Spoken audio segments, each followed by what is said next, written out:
Keir Starmer has led the Labour Party to a landslide victory in the United Kingdom, ending 14 years of Conservative rule.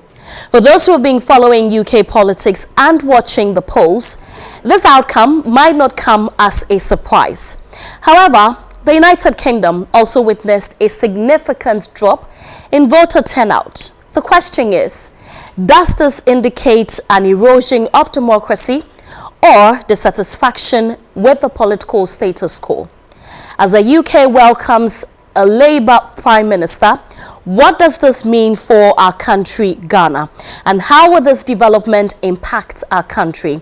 Today, I'm sitting with Harriet Thompson. She's the British High Commissioner for Ghana. I am Serwaa Amihere, and this is GHOne Television. You've been in Ghana for quite some time. How's Ghana treating you? 3 years. Yeah, very well, very well. Very much enjoy being here. Thank you. You enjoy being here. Of course. Now, before we get into the substantive issue, comparing Ghana's democracy and that of the United Kingdom, what would you say are the main differences?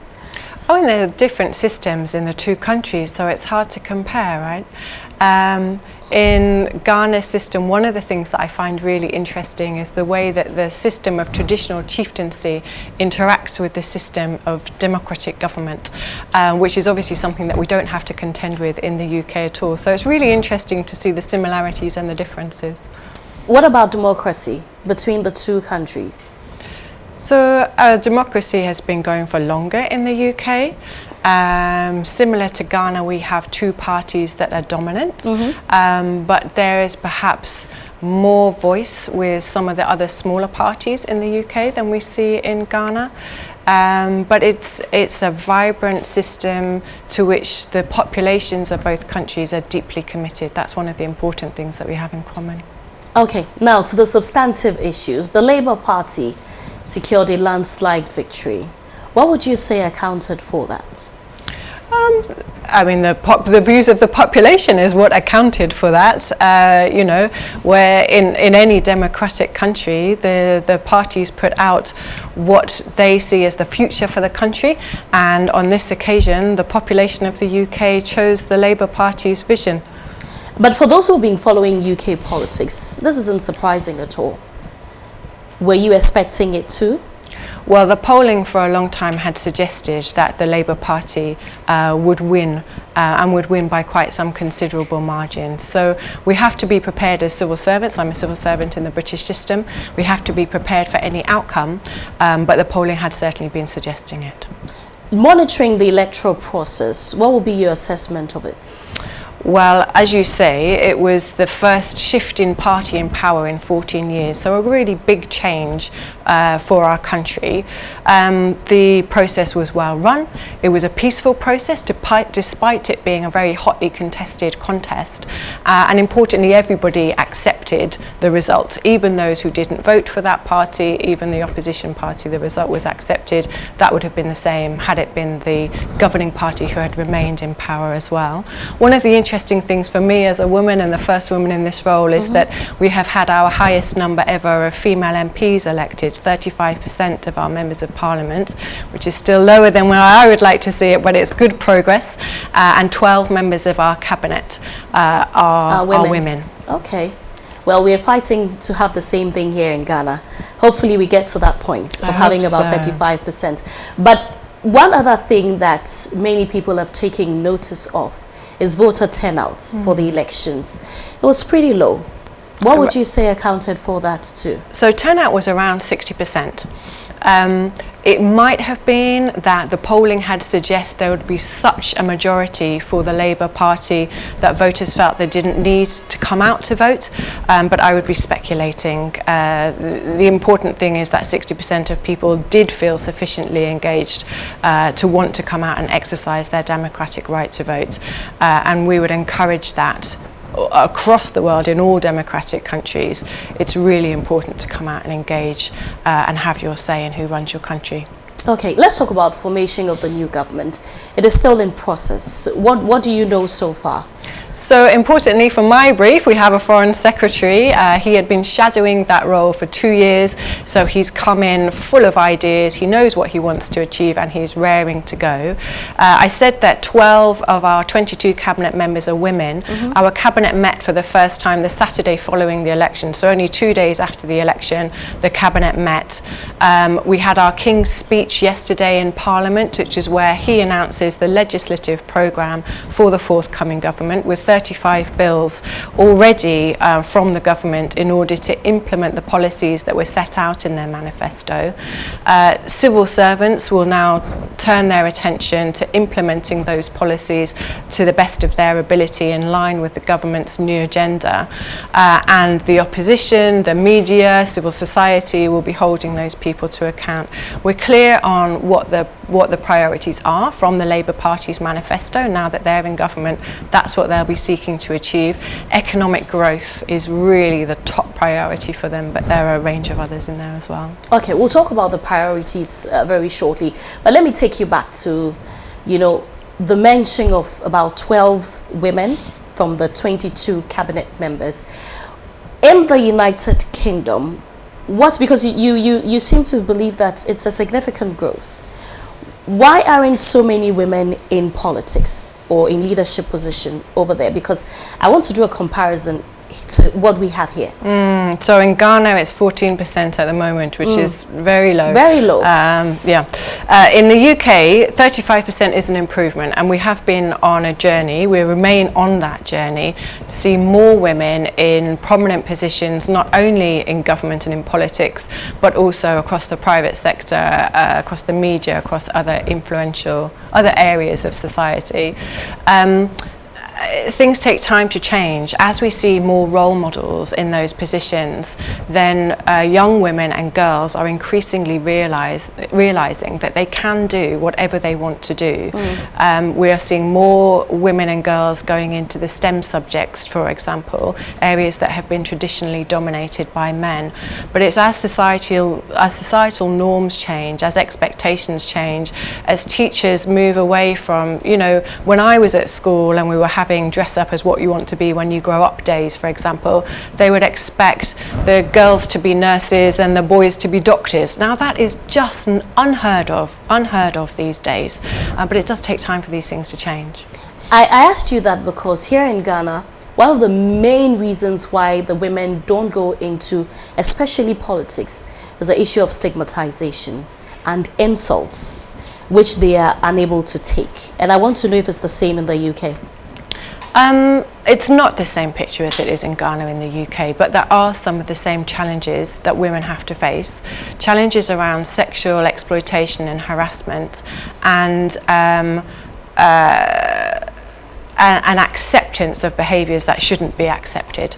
And again, we're seeing that change as movements like the Me Too movement, where people are overcoming that fear of stigmatisation, the fear of victim blaming, and are speaking out when they're being treated in unacceptable ways. So that's to be commended, and as we see more of that, more people will recognise that, for example, things that they think of as jokes, inappropriate touching, inappropriate comments on people's appearance, these will all become things of the past, I hope.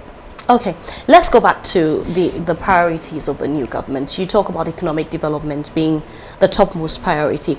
Let's now discuss its impact in Ghana, since you're here. What will be the impact? What are the plans? So if we take economic growth as an example, it is very clear that economic growth in Ghana will be good for economic growth in the UK because we're important trading partners. Trade between our two countries stands at around £1.3 billion for the last figure that we have. And we have for a long time been working with Government of Ghana, private sector of Ghana, to boost economic growth here in Ghana, to help generate jobs, for example, through programs like the Jobs and Economic Transformation Programme, which seeks to work with government to boost manufacturing in Ghana and create jobs here. There is a trade partnership agreement in place between the UK and Ghana that gives duty-free and quota-free access for Ghanaian exports to the UK. So things like that will be absolutely central. We're thinking of Ghana as an important trading partner now, an important investment partner now, but also a growing market for the future. So that's when it comes to economic growth, which is a top priority. Issues like climate, for example, are also a really high priority for our new government in the UK. On climate, we cannot tackle that global challenge, that urgent global emergency, without global cooperation. And Ghana is a country whose partnership we value highly. We're very closely aligned on a lot of issues. We work with Ghana, for example, on access to climate finance.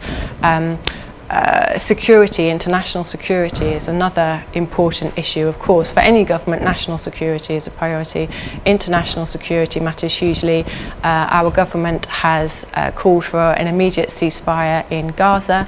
Our government retains the same strong line on Russia's illegal invasion of Ukraine, working with partners like Ghana to call out and make clear to those across the world seeking to undermine international security, seeking to undermine democracy, that that's not acceptable and won't be allowed to continue. Let's look at migration as well. What is the new government's policy? So the new government has said, or it said in its manifesto before coming in, that it would review its migration policy. It hasn't had time to do that. As I mentioned, we saw yesterday 35 bills announced in Parliament that will start to implement government's manifesto commitments. But there will be a range also of strategy reviews, policy reviews, and migration is one of those areas where there will be a review of policy. The government is really clear that it wants to, of course, control migration, and has announced the creation of a new border agency. We know also that the Prime Minister has been speaking with the President of France, and it's one of the topics on the table at the European policy meeting that's happening today and yesterday in the UK. So working with partners to get on top of migration, illegal migration, and to seek to crack those criminal gangs who are exploiting many people and making lives a misery for so many more. Okay, how about health? So health is, of course, again, a priority, as you would expect for any government. Our National Health Service is a source of great pride in the UK. It's facing significant challenges, and government, again, is now beginning to really get into the detail of how it wants to reinvigorate our National Health Service. Okay, let's move on and talk about balancing relationships with this new government and other different regions. What is the plan of the new government? So I mentioned that there's a big meeting being held in the UK at the moment with leaders from across Europe, not just the European Union countries, but across Europe. And resetting our relationship with European partners is one of the priorities for the incoming government. But also, the Foreign Secretary is very clear that he wants to reset our relationships with what he calls the Global South.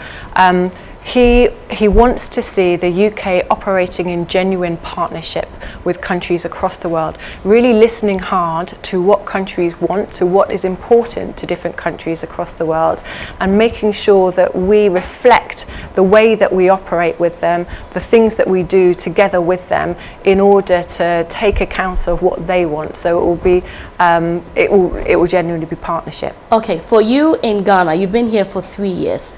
What would you think that, or what would you say that Ghanaians want? So what I hear most of all is that Ghanaians want economic growth and they want jobs. They want stability. Security matters a huge amount. Ghana is lucky to have retained its security despite the challenges that are being faced across the region, and maintaining that security is a top priority. So on all of these areas, the government of the UK and the government of Ghana, civil society in Ghana, other organisations of Ghana have been working together over the years, and I'm absolutely confident that that will continue. The relationship that we enjoy with Ghana is one that's a priority for us, and that won't change under the new government. All right, let's talk about elections 2024. Our elections is just about 5 months away. What lessons do you believe that we can draw from what we just saw in the United Kingdom? So Ghana's system of democracy is very different from the UK's system of democracy, but Ghana, as I mentioned earlier, is deeply committed to democracy from what I've learned in the 3 years that I've been here.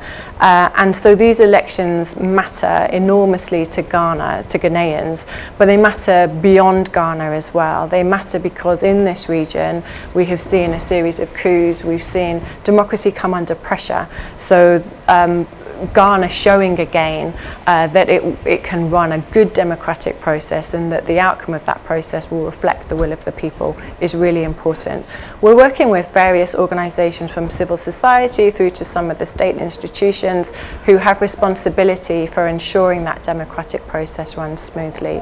But democracy is about much more than elections. Yes, this is an important year because there are elections coming in December, but democracy runs between elections and needs to get stronger between elections too.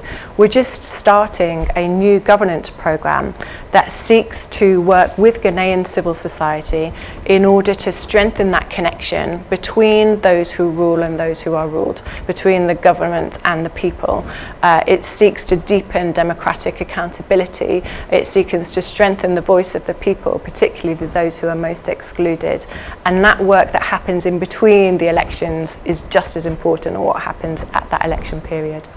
You know, I know that you say that democracy goes beyond the elections, but still on the elections, I'm sure that you've been following that this isn't just going to be an ordinary election, it's going to be a highly contested elections. From what you have been monitoring and your conversations with civil society and the rest, what do you think? What are your impressions getting into the December elections here in Ghana? So certainly it will be a hotly contested election if everything I've seen up to date continues through the next period.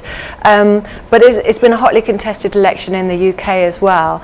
And what we've seen in the UK is that just because it's hotly contested doesn't mean it won't be a good process. And that's what's really important, for people to have the opportunity to really debate the issues, to really interrogate the promises that the incoming, the hopeful candidates make, to think about how they're going to deliver on those promises and to really challenge that. And for that to be done in an open, transparent and a peaceful way, that's what democracy is all about. What then would you say, or what are your thoughts on a debate between the two main contenders? So I'm not sure whether they've agreed to do that debate. Well, one has agreed, according to Imani. I'm sure that you know Imani. It's a civil society organization. They say that the NDC has agreed to it. They are waiting for the NPP. But I'm very sure that, well, it's likely to happen. Well, what do you think? So if it happens, that will be a great opportunity for people to see the candidates themselves explain their vision for the country. There are other ways for that to happen as well, of course. And I think what's most important is for the debate to be based around the policies. Where I think things can run into trouble is where we see politics becoming about personalities and individuals, becoming personalised. What matters for the people is what are the policies, what are the priorities that the candidates and their parties see for the country, and how do those reflect what individuals, what citizens want for themselves and their communities. One of the major things that Ghanaians are concerned or worried about is accountability. From your observation so far, do you think that we have held our leaders accountable enough here? So one of the things that differs between our systems is how leaders are held to account. And what I've noticed as I've travelled around the country and spoken with not just MPs, but for example, women in the market and so on, is the level of expectation that sits on the shoulders of individual MPs. And I think that there is sometimes a lack of understanding of what different people in the system are responsible for. And so people are perhaps not holding the right people to account, and perhaps the mechanisms for that accountability are not as strong as they might be. So this is one of the areas that we would like to play our small part in as we get into our new governance programme.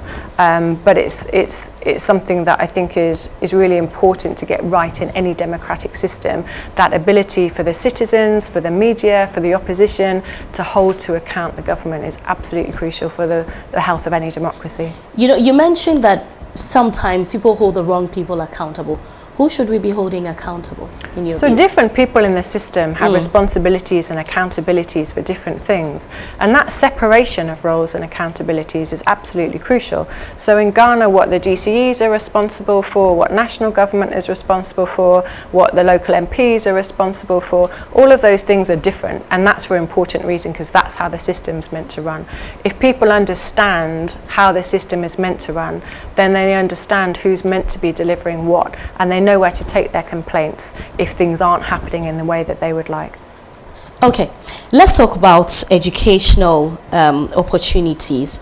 You know that for many years, Ghanaians have sought to get some sort of opportunities in the United Kingdom when it comes to education. But last year there was a shift in the immigration policy and it wasn't well received by Ghanaians. What's your response to that? I think you're talking about the introduction of restrictions on dependents coming with master's students. So first up, I'm really happy that so many Ghanaians are able to take advantage of the world-class education opportunities on offer in the UK, and I'm glad that that continues. It's worth noting also that PhD students and research master's students are still able to take their dependents with them when they go and study in the UK. Beyond that, as I mentioned, the government has said that it will review migration policies. The review that introduced this restriction on dependents coming with master's students was introduced under the last government, and I'm just not able to say what will be the outcome of this incoming, our new government's approach once they've completed speaking of their migration review. Policy, we understand that asylum seekers will be sent to Rwanda. So again, that was a policy under the previous government, and the new government will be conducting its review of immigration in the coming months. Okay, I want us to talk about professional migration as well, because there has been some significant exodus of Ghanaian professionals to Western countries, especially the United Kingdom. How do we create a win-win situation for both countries? So I think that's the most important thing. It can be a win-win for both countries.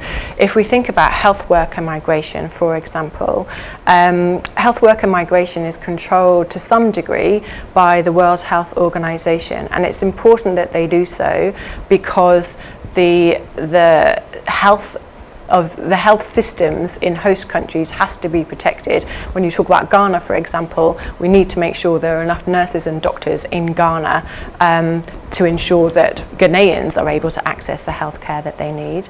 There are also a lot of Ghanaian nurses and doctors doing a fantastic job in the UK, and we're highly grateful for that.